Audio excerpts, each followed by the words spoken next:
पहला लक्षण है सत्य, सच बोले जितना हो सके।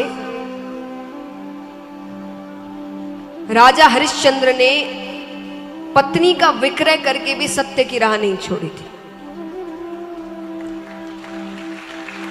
सत्य की राह पर चले थे।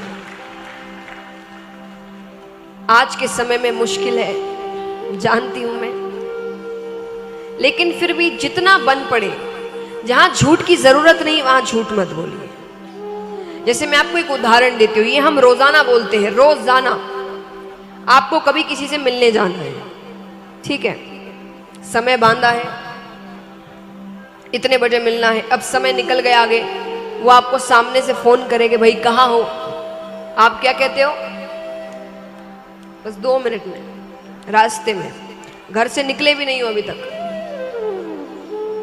पर क्या कहेंगे, बस रास्ते में 5 मिनट के अंदर वहां पर। यहां झूठ की जरूरत है? क्या होगा, थोड़ा सा डांटेगा वो सामने वाला, सुन लेना, गलती तुम क्या करते हो, क्या समय दिया था, मैं कब से खड़ा हूं, सुन लेना थोड़ा। जहां झूठ की जरूरत नहीं वहां झूठ मत बोलिए। हाँ, कोई झूठ से कुछ अच्छा हो रहा हो, सबका भला हो रहा हो, वो झूठ तो भगवान भी माफ कर देते हैं, लेकिन जहां जरूरत नहीं वहां झूठ मत बोलिए। तो पहला लक्षण है सत्य। दूसरा लक्षण है दया, जो बिल्कुल नहीं है। हमारे सामने सामने गलत काम होते हैं, गलत कार्य होते हैं, हम मुंह फेर कर चले जाते हैं, ये कह करके हमें क्या करना है।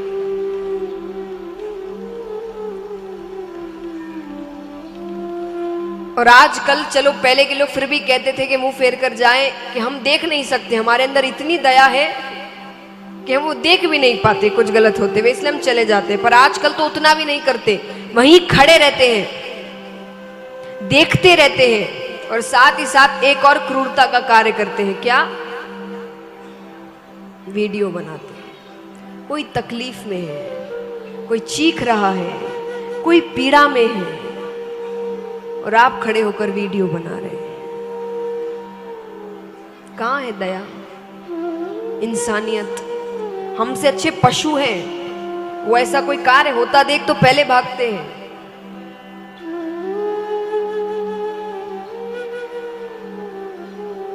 कहां है हम में इंसानियत? पशु अच्छे हैं हमसे। भगवान भी ऊपर बैठे सोच रहे होंगे किसको इंसान बना दिया, इसकी जगह उस पशु को इंसान बनाता तो ज्यादा अच्छा होता। मैं आपसे ये नहीं कहती कि आप अपनी जान को जोखिम में डालकर किसी की मदद करिए, नहीं, अपनी जान सबको प्यारी है। मैं देखिए ऐसी ही बातें करती हूं जो सब कर सके, जो आप में से 10 ही कर सके, मैं वो बातें ही नहीं कहती। 100 बैठे तो 90 कर सके, मैं वो बातें कहती। कोई अपनी जान जोखिम में नहीं डालता, लेकिन जहां सिर्फ आपकी एक आवाज करने से कोई गलत काम रुक सकता है, सिर्फ थोड़ा सा आवाज करने से। आपको दिख रहा है कोई क्या कर रहे हो और वो भाग जाएगा, लेकिन हम उतना भी नहीं करते। तो इतना भी नहीं करने वालों के लिए फिर भगवान दोनों को एक ही सजा देते हैं, कि जिसने पाप किया और जिसने पाप को होते हुए देखा, और वो काम कर सकता था सही पर उसने नहीं किया, पाप आपको भी उतना ही चढ़ेगा। तो जहां मदद कर सकते हो वहां मदद करो, सबसे निवेदन है। इंसान है, इंसान कहलाने लग सकते, इतना सोच विचार, पुण्य नहीं कर सकते, अच्छे काम नहीं कर सकते, हम सब कर सकते हैं।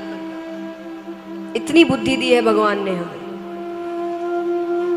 फिर भी हम उस बुद्धि को गलत कामों में लगाए जा रहे हैं, दुरुपयोग करते जा रहे हैं उसका। तो दूसरा लक्षण है दया। तीसरा लक्षण है पवित्रता।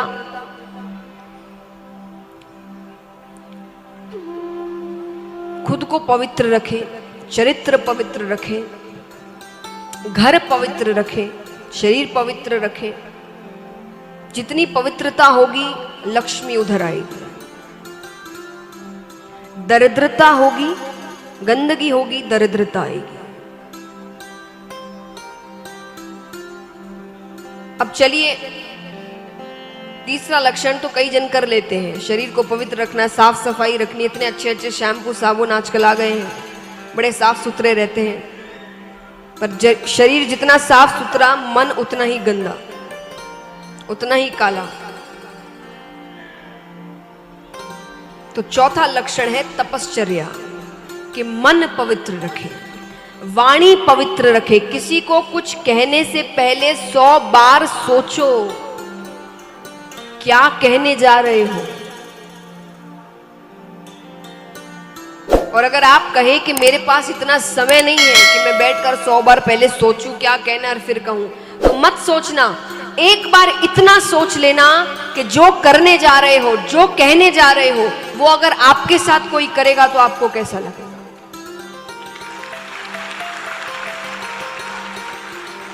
और अगर मन से आवाज आए कि मुझे तो अच्छा नहीं लगेगा, मुझे बड़ा क्रोध आएगा, मुझे दुख पहुंचेगा, तो दूसरे के साथ भी मत करना।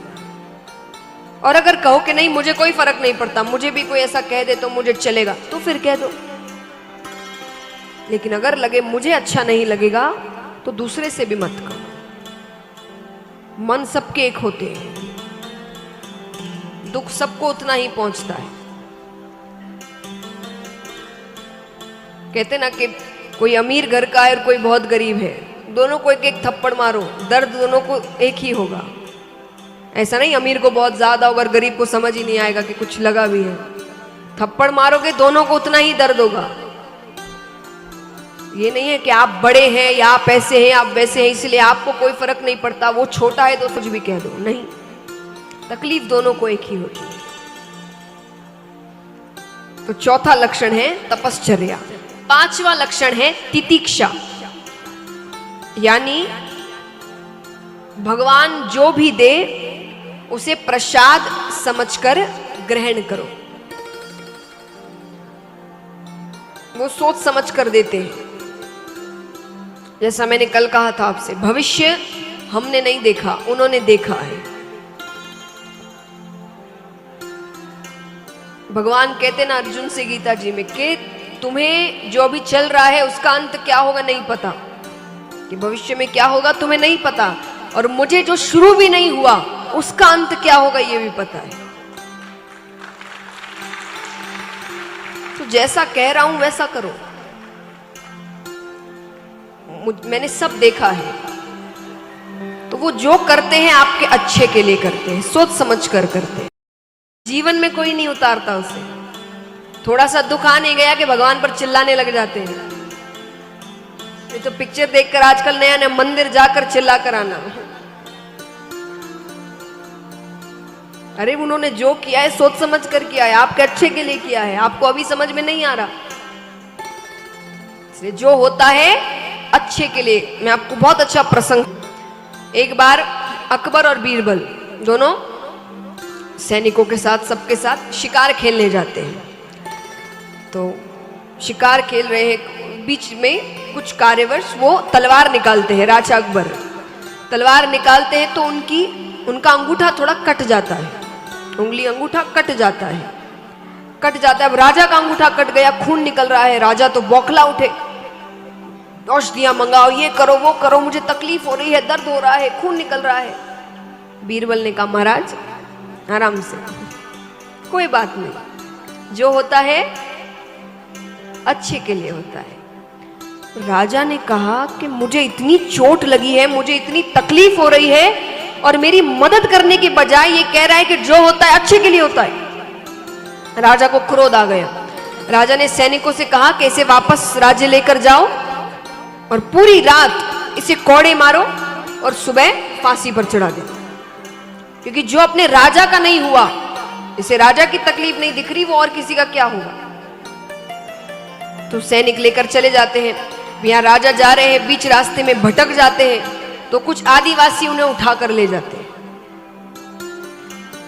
बलि चढ़ाने के लिए उठाकर ले जाते हैं। बलि चढ़ाने से पहले, जैसे मैंने कहा ना, आपका थोड़ा स्वागत होता है, पूजा होती है, तो उनकी पूजा इत्यादि करी जा रही है। उतने में से एक आदिवासी की नजर राजा के अंगूठे पर गई। कटा हुआ है।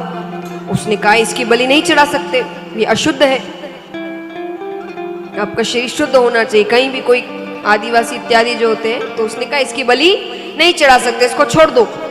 राजा को छोड़ देते हैं। अब राजा को वो बात याद आती है बीरबल की कि जो होता है अच्छे के लिए होता है। अब वो दौड़े दौड़े जा रहे हैं घोड़े पर, क्यों? क्योंकि देर हो गई, आधी रात हो चुकी थी। अब पहुंचने में देर हो गई तो सुबह सुबह तो उसे फांसी चढ़ जाएगी। कैसे तैसे दौड़ते भागते राज्य पहुंचते हैं। देख रहे हैं तो सामने गले में फांसी का फंदा लग ही रहा है। राजा ने जाकर बीरबल के पैरों को पकड़ लिया, माफी मांग रहे हैं, क्षमा याचना कर रहे हैं, मुझे माफ कर दो, तुमने सही कहा था, मेरे साथ ऐसा ऐसा हुआ, मेरी बलि इसलिए नहीं चढ़ाई क्योंकि अंगूठा कट गया था, तुमने एकदम सही कहा, मुझे माफ कर दो, मैंने इतना गलत किया। बीरबल ने कहा महाराज कोई बात नहीं, जो होता है अच्छे के लिए होता है। महाराज कहते तुम पागल हो क्या? तुम्हें पूरी रात कौड़े पड़े हैं, मैं नहीं आता तुम्हें फांसी चढ़ जाती, और तुम अभी भी कह रहे हो कि मैंने जो किया अच्छा था, कि जो होता है अच्छे के लिए होता है। बीरबल कहते महाराज अगर आप ऐसा नहीं करते और मैं आपके साथ होता तो वो लोग मेरी बलि चढ़ा देते।